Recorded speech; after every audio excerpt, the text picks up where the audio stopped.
Somewhere deep in the Welsh mountains, there is a secret community that has been living off-grid for over 50 years. It cost me 50 pence to make. It's not on Google Maps, there's no sign on the entrance, and most people don't even know it exists. So we set ourselves a mission: find it, get in, and stay the night. And what we found was not what we expected. No phone signal, and people who don't want us to be here. We broke the mission into 5 parts. 1. Find the secret location. 2. Gain access. 3. Meet the residents. 4. Stay the night. And then 5. Make sense of what we found. But first, what's the story? This is Tipi Valley. This isn't the Amazon rainforest. This is the UK. The people here live in handmade yurts, teepees, and wooden cabins. They collect their own rainwater. They cook over campfires. They chop their own wood, and they live completely outside the system. More than 100 babies have been born in this valley in candlelit cabins with midwives from the community. No roads, no rent, no electricity. This isn't just off-grid. This is off everything. I'm spending the night in the Big Lodge, one of the communal areas here, to see how people eat, sleep, live and survive outside of the system. Because as the rest of the UK faces a housing crisis, rising bills and a digital overload, why are some people choosing to disappear? Our first challenge was to find the place. Tipi Valley isn't on a map for a reason, so we drove to the nearest village and asked around to get some intel. This town here is the last point of civilization before it gets very rural, so we're trying to find out how to find this place. We're going to ask some locals, see if they've got any information. You have to know someone to get there. So, are you local? Yeah.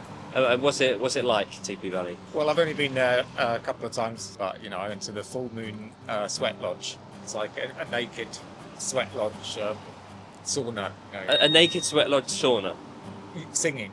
Singing? Yeah, so it's very intense. It intensifies the sauna as you're all singing. It's like exercising in the sauna, isn't it? So it was quite a powerful experience. Any advice? Keep warm Keep and warm. dry. Have you stayed there? Oh yeah, loads of times. I lived there for 8 years. I lost my eyesight and I had to come away. We go left to Tally. We've been pointed in the direction of a pub which is en route to the valley. The man said to speak to the pub owner. There might be someone going up to Tipi Valley who we can go with, but let's see what we find. Pub is the next stop. We also heard about a naked sweat lodge, so hopefully there's one on tonight, right? Oh, no.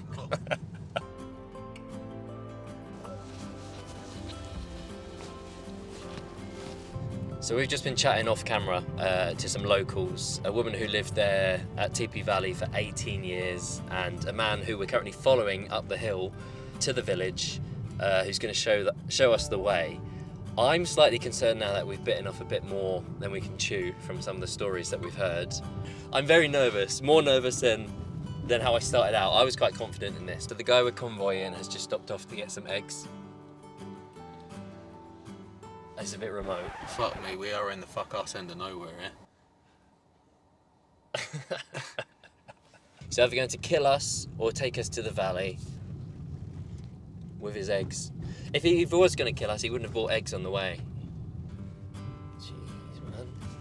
This lovely bloke called Dave was kind enough to show us around. We even got a glimpse into his workshop where he makes yurts. He told us that a lot of the people in the valley earn their money by making things and selling them How long locally. does it take to make a yurt? Yeah, well, yeah, the whole thing, like 3 days maybe. He then took us down to the valley and pointed us in the direction of the Big Lodge. So this is Tipi Valley, this is the Big Lodge, this is where we're staying tonight. We'll give you a tour, actually, come with me.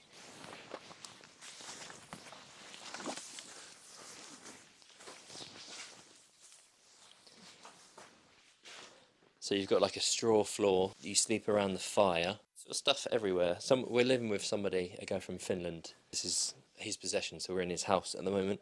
Don't want to tread on any of his stuff. He's been making tea. You can tell there's some natural plants here, and he's got a book of teas, which is interesting. Then we went into the forest to collect some firewood for the evening.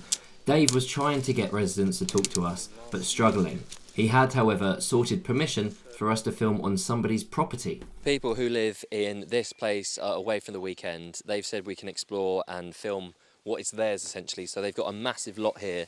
You can see the yurt where they live here. This is all the wood storage behind you. And then this is a garden where they grow their own fruit and vegetables. Look, they're repurposing window panes to help grow stuff. It seems to be a very much recycle, reuse, eco-friendly vibe. Everyone we've met has been nice so far. They seem to be living off the land. Such a disconnect from reality. And like even these components here, like you can see they just sit here and chat. And in some senses, why would you not want to live here? They've got all the space. They've got more space than I have in my house, a massive back garden. Neighbours a stone's throw away. Speaking of neighbours, someone had finally agreed to talk to us. I wanted to find out 3 simple things. What is Tipi Valley? How much do houses cost? And who really lives here? It's basically 2 villages. This is the bottom village here, and then there's a top village over that hill there. There's about 50 people here, 50 people up there. We used to be known as the ethnics by the people up there because, you know, we used to go round without clothes on and being cosmic. Even though I'd only lived just down the road, it was like entering another world. There were about 30 teepees when I turned up, and it had a huge effect on me because it slowed me right down. I lived in it for a couple of years until it burnt down by accident. It cost me 50 pence to make. Oh my goodness. It was made entirely out of materials in this valley, apart from a couple of pounds of nails. This home cost less than £5,000. If I'd built it all myself, it would have cost, the last one I built cost less than £1,000. The walls are made of their straw bales with a lime plaster. It's all compostable apart from the windows. We're an open community, so you made them notice that we don't have fences in between our dwellings. You can just wander wherever you want. And it's a great freedom. Imagine now if in suburbia, if all those fences and walls were taken down and you could just wander anywhere. Well, that's how it is here. Things like drug problems. I think you find that everywhere. Because we're an open community, we don't have a vetting system. You don't have to buy your way in. Anybody can come here. And so we've had some wonderful people and we've had some dreadful people turn up. Usually what happens with the dreadful people is when they become unbearable, they get taken out on a one-way ticket. So we've just met Pete, who showed us what Tipi Valley is all about, and it's the stuff that we've been looking for the whole time. All about the community, the slowness, what's the DNA from 50 years ago. But it's fascinating seeing how big this place is. Like he said, they own all of this land. They own this entire valley, which is crazy because the houses aren't very expensive, they're makeshift. He built his house for £5,000 this time. I don't understand where all the money's coming from. It's fascinating. All that exploring had made us hungry, so we went back to the big lodge for some dinner. Right, I'm going to make some dinner and just trying to work out how best to do it. So, first of all, I need a pan. Do you think I need to wash it up again? Probably. Okay.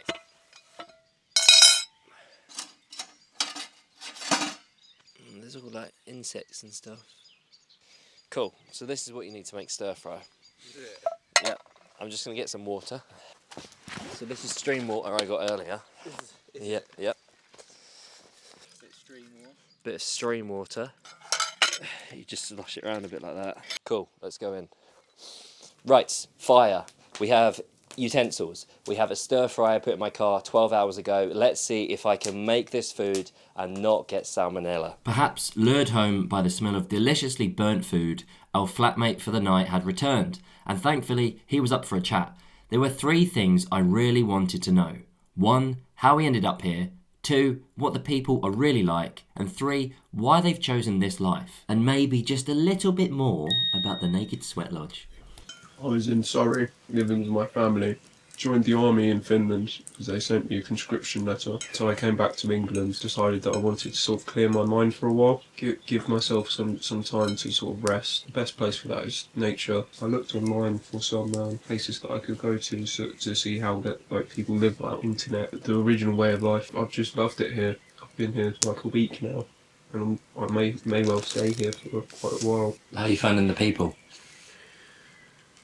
The people are very charitable, very kind, so very much connected. It's very much sort of like a community in that sense, yeah. That's what it is, but yeah. Do you want to eat? I'm worried I'm just going to throw questions at you. That's okay. A lot of people just want silence. They want to get away from bills and things. The pressure of society. They're not like hippies, but they are like natives more. You're born into society. Sometimes I think it's like Scrooge, like people just have the money eyes.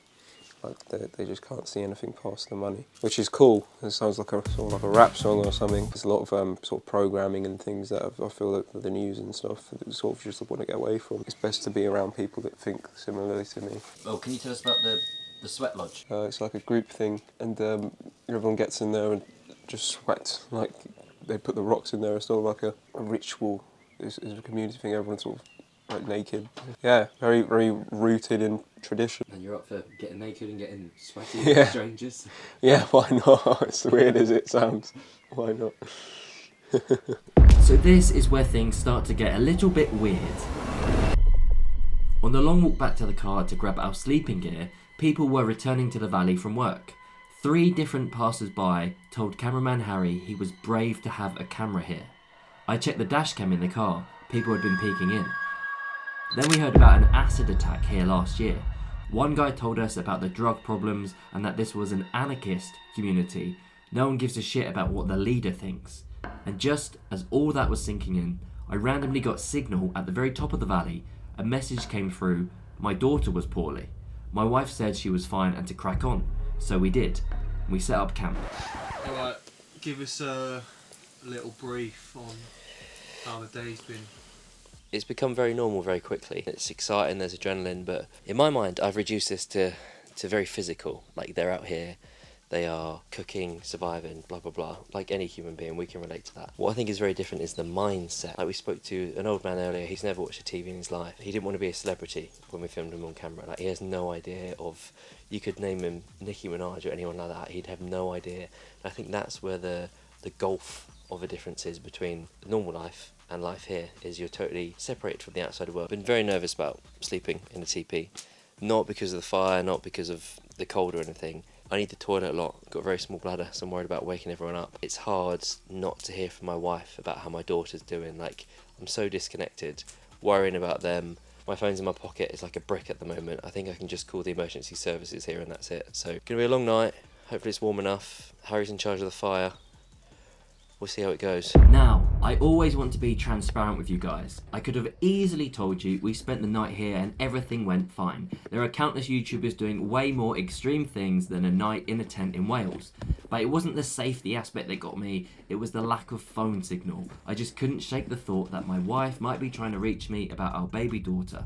So I woke Harry up and told him we needed to stay somewhere where I could be contacted in case of an emergency. So we packed up and we left in the middle of the night. Half hour from the valley and we've just got phone signal now. It's either a damning indictment on our over-reliance, our pathetic over-reliance on technology, not being able to have signal, or just me being a dad, but we found a hotel, we're going to drive there now. I came to Tipi Valley looking for a story, but I left with way more questions than answers. There is something about this place that taps into a feeling I think a lot of us have right now. The country just feels broken.